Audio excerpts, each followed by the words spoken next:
지난 금요일부터 우리는 빌립보서 말씀을 이제 듣기 시작했고, 그리고 지난주 금요일 날 우리가 들은 말씀은 기쁨은 은혜에서 온다는 것입니다.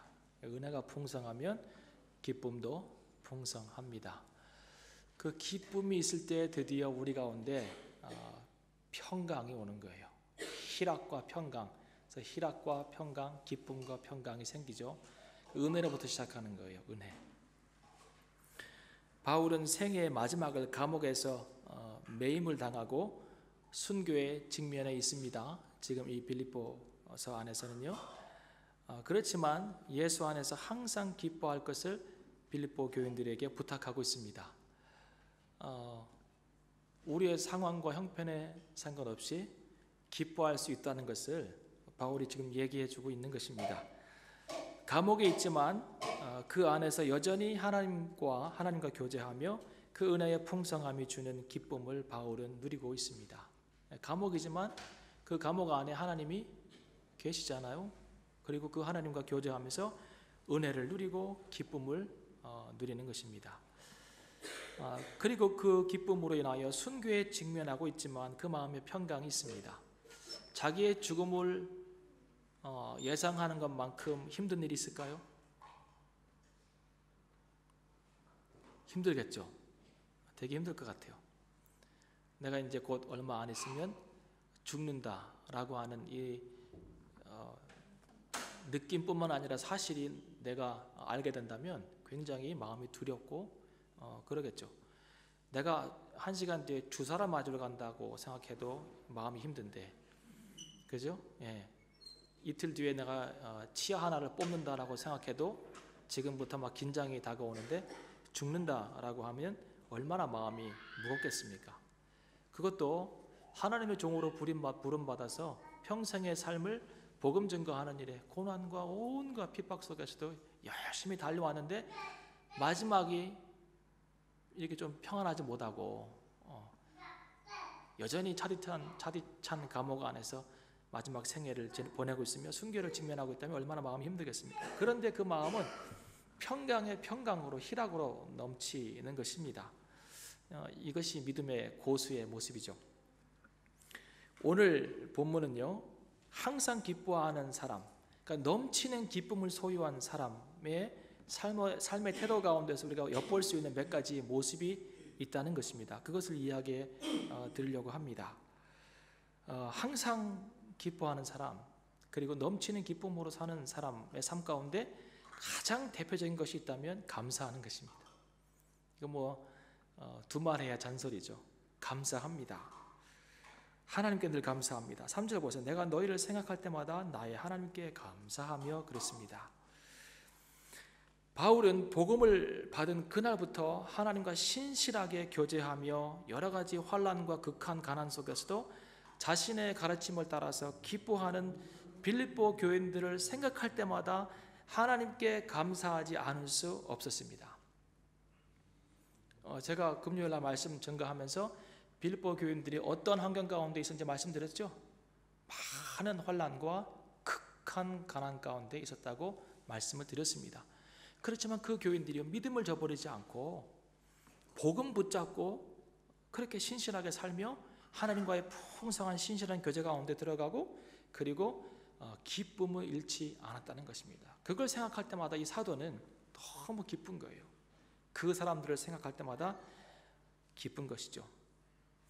여기에서 알 수 있는 것은 감사하는 것, thank는요, 좋은 생각, think에서 나옵니다. think하고 thank는요, 가운데 한 글자 차이예요. 근데 이 think를 잘해야 thank가 나옵니다. 참 재밌잖아요. 여러분, 바울이 이 빌립보 교인들을 바라볼 때 모든 게 100% 만족이 되었을까요? 그렇지 않겠죠. 빌립보 교인들에게도 부족한 부분이 있었을 것이고, 바울이 자기가 볼 때 책망하고 교정하고 싶은 것들도 있었겠죠.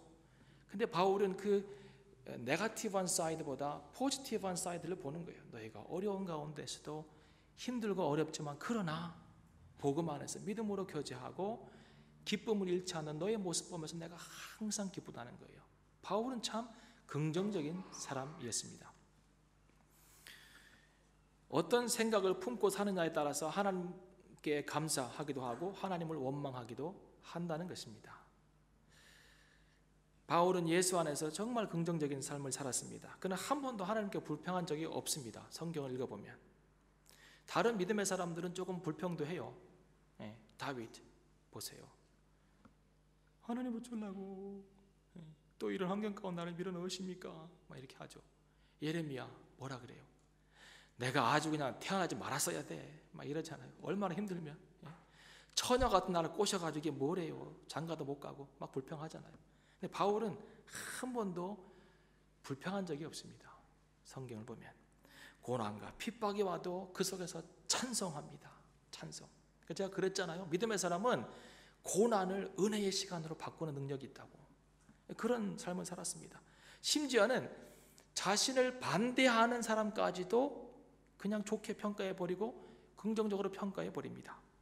그 바울이 감옥에 들어가고 메인바 되었을 때에 바울을 시기하던 사람들이 있었어요. 왜 없었겠어요? 그죠? 그 바울을 시기하는 사람들이요. 바울이 이제 끝났다 이런 얘기하고 뭔가 복음 전가하는 것 외에 다른 일이 있기 때문에 감옥에 들어가 앉았지 이런 얘기도 하고 막 그랬을 거예요. 그런데 그렇게 모함하는 사람도 있고 바울을 힘들게 하는 사람도 있고 그리고 온전치 못한 동기로 복음을 증거하는 사람들도 있었습니다. 근데 그들을 향해서 바울이 뭐라고 합니까? 놔두라는 거예요. 그들이 나를 모함하든 그들이 순수하지 못한 동기로 복음을 증거하든 전파되는 것은 그리스도이니 놔두라라는 거예요. 얼마나 이 마음이 넓어요. 예수 안에서. 믿음의 사람은 예수 안에서 마음이 넓어야 돼요. 마음이 넓어야 돼요. 넉넉한 마음 가지고 살아야 해요. 자기를 모함해도 괜찮다는 거예요. 그들이 예수를 증거하는 사람들이니까. 그러나 한평생 복음을 위해서 애쓰고 수고했지만 마지막 생애를 이렇게 감옥에서 보내고 있습니다. 그런데 빌립보 교인들에게 뭐라고 얘기합니까? 12절을 보세요. 형제들아, 나의 당한 일이 뭐예요? 감옥에 들어간 일이죠. 나의 당한 일이 도리어 복음의 진보가 된 줄을 너희가 알기를 원하노라 그랬어요. 얘들아, 내가 감옥에 들어오는 게 이게 슬픈 일이 아니야. 이 안에서 내가 복음을 증거하고 있어. 복음을 증거하고 있어요. 이 시위대 안에, 이 감옥 안에도 지금 예수 믿고 구원받은 사람들이 늘어나고 있어. 그러니 나의 이 매임과 감옥에 있는 이 사실 자체가 슬픈 일이 아니라는 거예요. 애통해야 할 일이 아니라는 거예요. 기뻐하고 또 기뻐하라는 거예요. 주 안에서 항상 기뻐하라는 거예요. 여러분, 우리는 항상 주 안에서 기뻐하는 능력의 소유자들입니다. 사실은 그걸 우리 갖고 있습니다. 근데 그것을 우리가 사용을 못하는 것입니다. 생각을 바꿔야 합니다. 생각. 삶 속에서 만나는 모든 어려움들을 하나님의 시각으로 보고 그렇게 생각할 때 그는 모든 상황 속에서 기뻐하고 감사할 수 있었습니다. 그러니까 좋은 thinking을 하니까 Thanksgiving을 할 수 있는 것이에요. 고린도 후서 10장 5절에 바울이 이런 얘기합니다. 그러므로 너희는 모든 생각을 사로잡아와서 그리스도 앞에 복종시키라 그럽니다. 그러니까 우리 생각이요 자꾸 부정적인 것을 향해서 나아갑니다. 똑같은 환경 가운데 있어도 부정적인 생각을 합니다. 그러면 그 부정적인 사고 때문에 우리가 뭐 하게 됩니까? 불평하게 됩니다. 그러나 그 똑같은 사건 속에서도 믿음의 사람이라면 하나님이 일해 가시는 긍정적인 부분을 볼 수 있어야 합니다. 하나님께서 지금 이렇게 일하고 계시구나. 하나님께서 나를 이렇게 붙들어 주시는구나. 하나님께서 우리 가정을 지금 이렇게 인도하시는구나. 라고 하는 그 포지티브한 하나님의 인도하심을 보고 부정적인 생각들을 붙잡아서 그리스도 앞에 복종을 시키면 거기에서 기쁨이 나오고 감사가 나오게 되는 것입니다. 그래서 바울은요 넘치는 기쁨 가운데 있었고 그는 모든 일 속에서 감사했습니다. 이것이 첫 번째 넘치는 기쁨을 가진 사람의 삶 가운데 보이는 모습입니다. 두 번째 6절을 좀 보시기 바랍니다. 너희 속에 착한 일을 시작하신 이가 그리스도 예수의 날까지 이루실 줄을 우리가 확신하노라 그랬습니다. 여러분 이 빌립보 교회가 어떻게 탄생되었는지 제가 말씀드렸죠? 어떻게 세워졌습니까? 자주장사 루디아를 만나고 그의 집에서 기도하면서 이제 교회가 시작되고, 그리고 점치는 여자아이에게서 귀신을 쫓아내고 그것 때문에 엄청나게 맞고 감옥에 들어가고, 이런 엄청난 고통과 어려움을 통하여서 바울이 인내와 수고로 세운 교회가 바로 빌립보 교회입니다. 근데 이 바울은요, 뭐라고 얘기하냐면 너희 속에 착한 일을 시작하신 그분이 그리스도라는 거예요. 너희 안에 착한 일, 복음의 역사, 교회를 세우는 일, 성령의 역사와 생명의 역사를 시작하신 이는 내가 아니라는 거예요. 내가. 누구예요?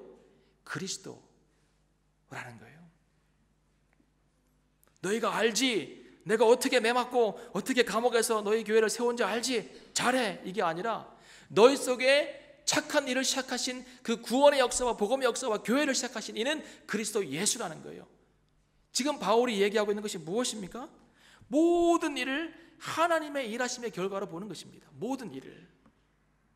그것이 어떤 좋은 결과를 갖고 왔든 아니면 힘든 결과를 갖고 왔든 아픔을 갖고 왔든 좌절을 갖고 왔든 성공을 갖고 왔든 그 모든 것들이 하나님의 일하심의 결과라는 거예요.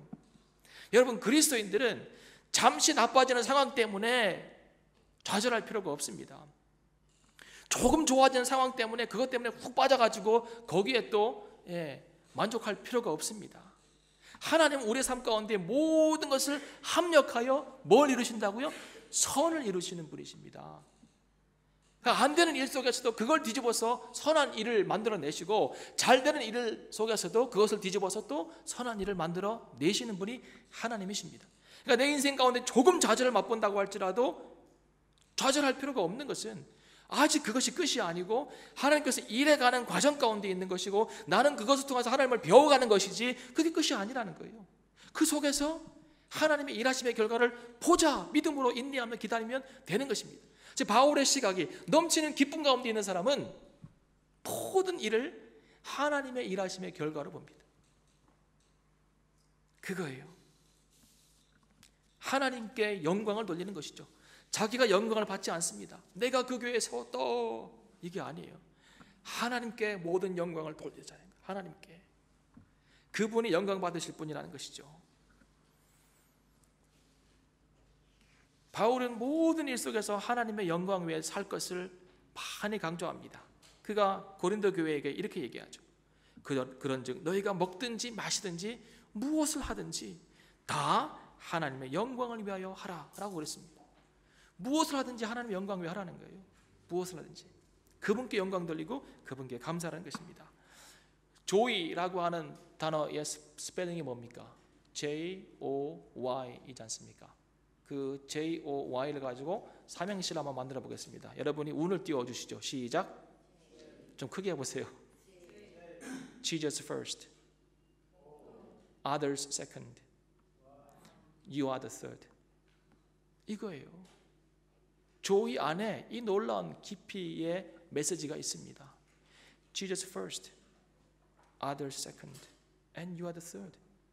이게 우리의 삶의 우선순위가 되면 기쁨이 넘치게 되어 있어요. 바울은 항상 뭘 하든지 예수님 우선이에요. 하나님 우선이에요. 그분의 높임을 받고 그분의 영광을 받고, 어떻게 보면 이것이 세례 요한의 태도일 수도 있어요. 아니 예수님보다 6개월 먼저 사역을 시작해가지고 사람들이 그의 메시지를 듣고 막 반응해서 몰려올 때 나름 스포트라이트를 받았잖아요. 근데 6개월 뒤에 누가 나와요? 예수님이 딱 오시니까 사람들이 다 그걸로 훅 가버리네.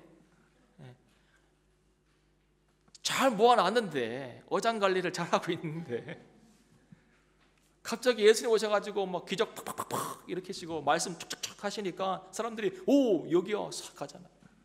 근데 요한이요 거기에 실망하지 않아요. 요한이 뭐라 그래요? 그는 흥하여야 하겠고 나는 쇠하여 하리라. 이것이 믿음의 사람의 태도예요. 곧 죽어도 내가 영광 받아야 되는 사람들이 있어요. 곧 죽어도.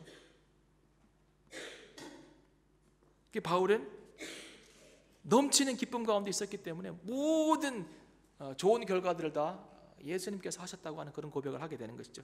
하나님 영광에 삽니다. 마지막으로 넘치는 기쁨이 있는 사람은 어떤 삶을 사냐면 예수 그리스도의 심장으로 사람들을 사랑합니다. 기쁨이 있어야 사랑도 잘하는 것 같아요. 넘치는 기쁨이 있는 사람은 예수님의 심장으로 사람들을 사랑합니다. 그냥 이건 감정적인 사랑이 아니에요. 말로만 하는 사랑이 아니에요. 그리고 감정적인 사랑도 아니에요. 바울은 예수 그리스도께서 십자가에서 죽으신 그 사랑으로 빌립보 교인들을 사랑하고 있습니다. 하나님이 내가 너희를 어떻게 사랑하는지 하나님의 증인이다라고 얘기하는 거 보면 정말 그는 진정성 있는 사랑을 했던 것 같아요. 바울이 빌립보 교인들을 사랑했던 방법이 무엇입니까? 7절을 보세요. 내가 너희 무리를 위하여 이와 같이 생각하는 것이 마땅하니 이는 너희가 내 마음에 있음이며 그랬습니다. 바울은 항상 빌립보 교인들을 생각했습니다. 항상 그들이 그의 마음속에 있었습니다. 그리고 그가 또 무슨 얘기하냐면 4절을 보세요. 내가 간구할 때마다 너희 무리를 위하여 기쁨으로 항상 간구함은 그랬습니다.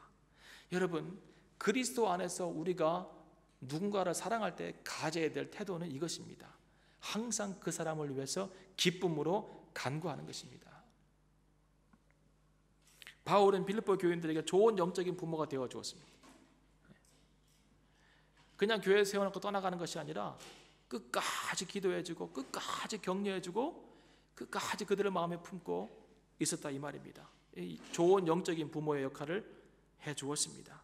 오늘 나는 누구에게 영적인 부모의 역할을 해주어야 될 것인가 여러분 생각해 보시기 바랍니다. 오늘 내가 누구를 위해서 기도하고 누구를 품고 그 사람이 믿음 안에서 다시금 새로워지기를 위해서 내가 어떤 수고를 해야 될지를 한번 생각해 보시기 바랍니다. 오늘 내가 그리스도의 심장으로 사랑하며 섬겨야 될 사람이 누군지를 생각하고 그 사람을 섬겨내야 합니다.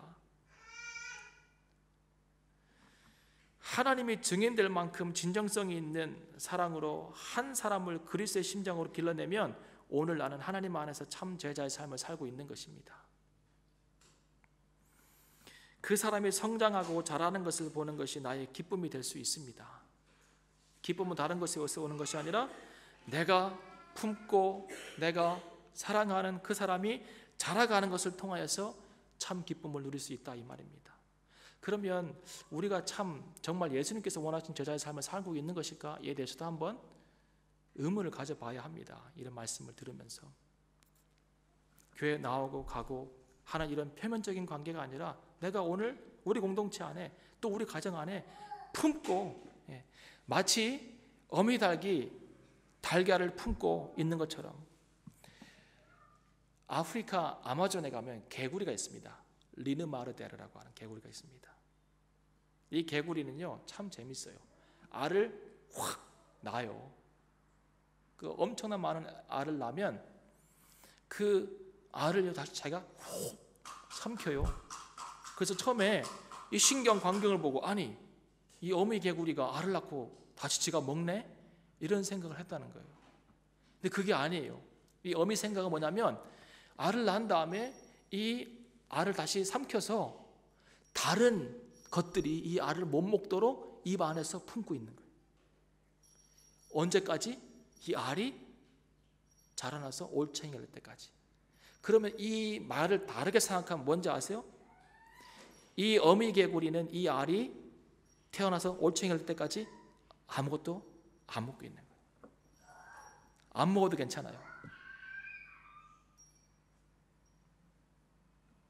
내 아이들이 자라서 믿음으로 성장하고 버젓한 올챙이로 될 때까지 안 먹는 거예요. 이것이 부모의 마음이잖아요. 우리가 예수 그리스도를 따르고 넘치는 기쁨이 있으면 오늘 자라지 못하고 그리고 구석진 곳에 있고 어두운 곳에서 울고 있는 사람들을 돌아볼 수 있어야 합니다. 그것이 진정한 기쁨을 가진 사람의 모습이라고 생각이 들어요. 그리고 그 사람을 케어해내는 거예요. 어미닭이 품는 것처럼 이 리느마르데르 개구리가 새끼 알들을 품는 것처럼 그 품어내야 돼요. 그래서 그들이 다시금 어둠에서 밝음으로 나오고 자라가고 하는 것을 보면서 나 역시 같이 기뻐하는 것, 이것이 기쁨이 충만한 사람의 모습입니다. 바울은 그렇게 살았어요. 그렇게.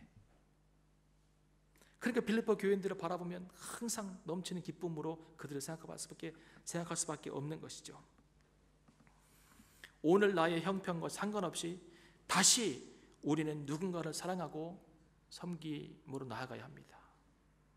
여러분 주변에 오늘 누가 있습니까? 오늘 이 시간에 그 한 사람을 작정하면 좋겠습니다. 우리 공동체 안에서든지 우리 가정 안에서든지 내가 일하고 있더라든지 내가 만나는 사람들이든지 간에 누구든지 간에 내 안에 있는 넘치는 기쁨으로 그를 품고 그를 사랑하기로 섬기기로 결단하고 나아갔으면 좋겠습니다. 그럴 때에 우리 안에 그 주님께서 주시는 그 기쁨이 배가가 되고 더 풍성한 기쁨과 은혜가 생길 것입니다. 그의 변화가 나에게 한없는 기쁨이 되는 것, 이것이 예수 그리스도의 심장으로 사랑하는 것입니다. 이런 기쁨이 넘치는 삶이 여러분 가운데 있기를 축원합니다. 기도하겠습니다.